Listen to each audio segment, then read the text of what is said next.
संसदेच्या पावसाळी अधिवेशनाआधीच सत्ताधारी विरोधकांमध्ये खडाजंगी। सर्वपक्षीय बैठकीतून विरोधकांचं काही वेळांसाठी वॉकआउट। खासदार फुटीवरून विरोधक आक्रमक।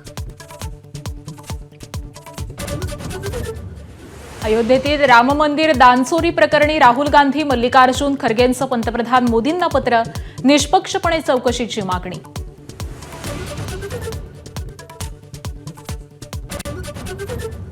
सोनम वांगचुक यांच्या पत्नीची दिल्ली हायकोर्टात याचिका। सोनम वांगचुक यांना खासगी रुग्णालयात नेण्याची मागणी।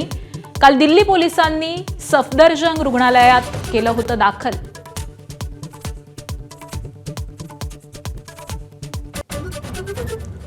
दिल्लीतील जंतर मंतरवरील आंदोलनाला पाठिंबा देण्यासाठी ठाकरेंच्या शिवसेनेचं आज मुंबईत आंदोलन। उद्धव ठाकरे, आदित्य ठाकरे उपस्थित राहणार। राज ठाकरेही सहभागी होण्याची शक्यता।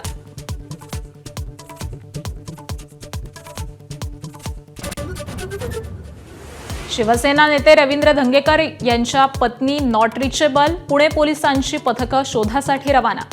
खलील शेख आत्महत्या प्रकरणी धंगेकर दाम्पत्यावर गुन्हा दाखल। एबीपी माझा, उघडा डोळे बघा नीट।